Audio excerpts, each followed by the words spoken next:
राजनीति में शर्म की एक्सपायरी डेट काफी कम दिनों की होती है। याद कीजिए, कल तक जिसे वोट कटुआ और बीजेपी की बी टीम कहा गया, आज उसी की चौखट पर तेजस्वी यादव दस्तक दे रहे हैं।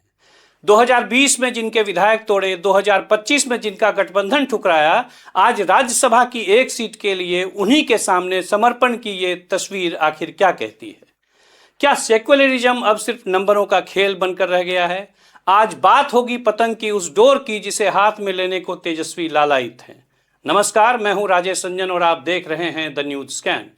आज आपके याददाश्त की परीक्षा है। परीक्षा इसीलिए कि राजनीति में जनता की याददाश्त अक्सर साजिशन कमजोर कर दी जाती है, क्योंकि अगर जनता को सब याद रहा तो नेताओं के चेहरे देखने लायक नहीं बचेंगे। याद कीजिए, साल 2020 सीमांचल की मिट्टी में पतंग उड़ रही थी। सीमांचल के गरीब और पिछड़ों ने एक उम्मीद में असदुद्दीन ओवैसी की पार्टी को 5 सीटें दी। तब पटना के गलियारों में इसे ध्रुवीकरण कहा गया, लेकिन खेल तब शुरू हुआ जब आरजेडी ने ओवैसी के 5 में से 4 विधायकों को अपनी टोकरी में समेट लिया। उसे हॉर्स ट्रेडिंग नहीं, लोकतंत्र को बचाना कहा गया। ओवैसी चिल्लाते रह गए कि यह पीठ में छुरा घोंपना है, लेकिन तेजस्वी यादव मुस्कुरा रहे थे। उन्हें लगा कि उन्होंने भाजपा की बी टीम का खेल खत्म कर दिया। वक्त का पहिया घूमा। 2025 की दहलीज पर ओवैसी फिर आए। इस बार वो शिकारी बनकर नहीं, बल्कि साझेदार बनने का पैगाम लेकर आए थे। वे तेजस्वी यादव के दरवाजे पर गठबंधन का प्रस्ताव लिए खड़े रहे, मगर तेजस्वी के पास वक्त नहीं था। उन्हें लगा कि अब वो अकेले ही बिहार में काफी हैं। ओवैसी के प्रस्ताव को ठुकराया ही नहीं गया, उसे पूरी तरह इग्नोर किया गया, जैसे किसी पुराने रद्दी कागज को डस्टबिन में डाल दिया जाता है।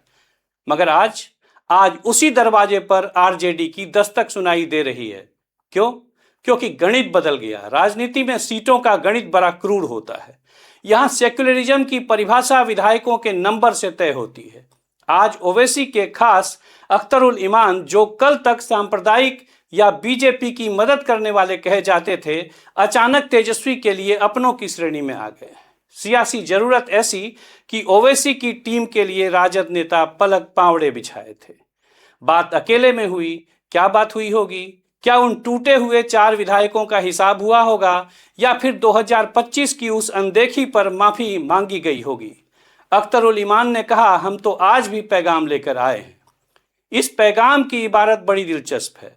खबर है कि ओवैसी के चहेते आदिल हसन को विधान परिषद भेजने की शर्त मेज पर रखी गई है। अब संकट तेजस्वी के सामने गंभीर है। एक तरफ सुनील कुमार सिंह जैसे पुराने वफादार हैं। सुनील सिंह राबड़ी देवी के मुंह बोले भाई हैं। उनका कार्यकाल आगामी 28 जून को खत्म होने वाला है। अब सवाल यह है, इस राजनीतिक डील के तहत क्या तेजस्वी अपने वफादार सिपाही की बलि देकर उस पतंग की डोर को थामेंगे जिसे उन्होंने खुद काटने की कोशिश की थी? ये कैसी विडंबना है। जब ओवैसी गठबंधन मांगते हैं तो आप वोट कटुआ कहते हैं। जब आपको एक सीट की जरूरत पड़ती है तो वो सेक्युलर भाई हो जाते हैं आपके। सीमांचल का वो पढ़ा लिखा तबका भी आज इस तस्वीर को देख रहा होगा। वो मुसलमान जो तेजस्वी के कहने पर ही कल तक ओवैसी को संदेह की नज़र से देख रहे थे, क्या आज तेजस्वी की इस मजबूरी की वजह से भाजपा की कथित टीम बी को अपना मान लेंगे? इस समझौते में आईपी गुप्ता जैसे लोग भी बैठे हैं। यह गठजोड़ विचारधारा का नहीं है, इंतजाम का है। विडंबना देखिए कि तेजस्वी आज उसी चौखट पर खड़े हैं जिसे वो पार नहीं करना चाहते थे।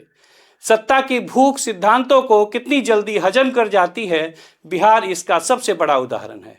राज्यसभा की एक सीट मिल जाएगी, विधान परिषद का भी कोई जुगाड़ हो जाएगा, लेकिन उस भरोसे का क्या जो जनता से किया गया था?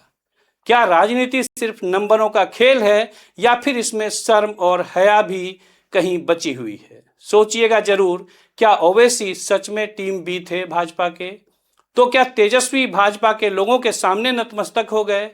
समझ लीजिए, यही राजनीति का संस्कार है।